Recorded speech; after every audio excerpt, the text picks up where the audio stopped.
Bon, chers élèves, généralité sur les fonctions, exercice numéro 1.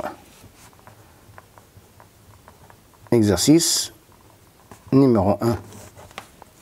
Vérifiez que la fonction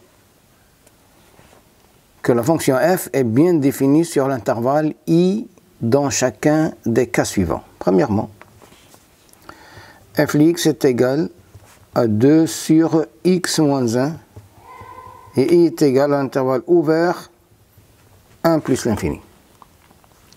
Puisque quel que soit x appartient à l'intervalle i, on a x moins 1 différent de 0, donc f est défini sur i.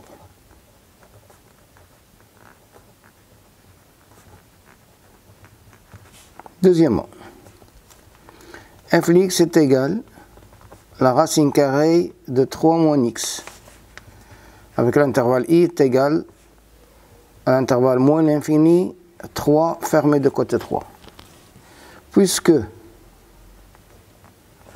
quel que soit x appartient à i, on a 3 moins x est supérieur ou égal à 0. Donc, f est bien défini sur i. Troisièmement, f de x est égal à la racine carrée de x carré plus 1. Avec i, c'est tout r. Puisque quel que soit x appartient à r, on a x carré plus 1 est supérieur à 0, ou bien supérieur ou égal à 0, pas de problème. Donc, f est bien défini sur cet intervalle. Quatrièmement, f de x est égal à la racine carrée de 3 moins x carré, avec i est égal à l'intervalle fermé, borné, moins 3, racine carrée de 3, racine carrée de 3. Alors on a, si je veux faire étudier le signe de 3 moins x carré, alors 3 moins x carré s'annule en moins racine carrée de 3 et racine carrée de 3. Entre les racines, c'est le signe contraire de a, qui est le coefficient de x carré, et dans l'autre, c'est le signe de a. Alors, on va bien.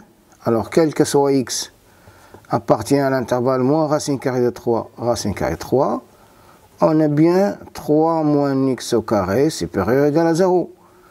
Donc, f est défini sur cet intervalle. Cinquièmement, f de x est égal à la racine carrée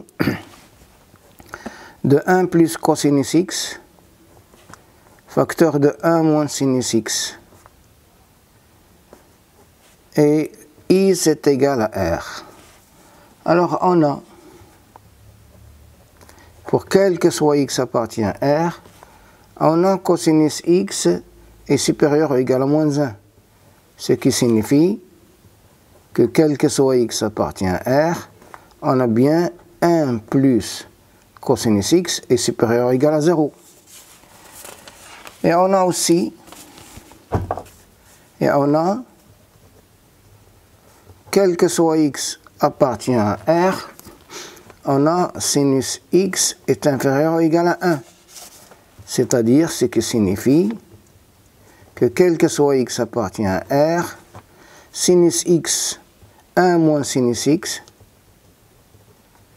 est supérieur ou égal à 0.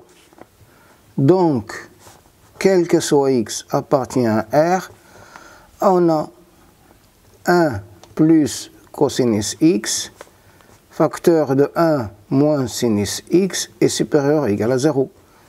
Donc, f est défini sur cet intervalle. Sixièmement, f de x est égal à racine carrée de sinus x, avec I est égal à l'intervalle 0pi. Alors on a bien, hein, si je trace cercle trigonométrique, l'arc 0pi c'est ça c'est 0, ça c'est pi. Alors on remarque que sinus x, alors quel que soit x, appartient à l'intervalle 0pi, on a bien sinus x est supérieur ou égal à 0. Est supérieur ou égal à 0. Donc, f est défini sur cet intervalle i. Voilà pour l'exercice numéro 1. Merci.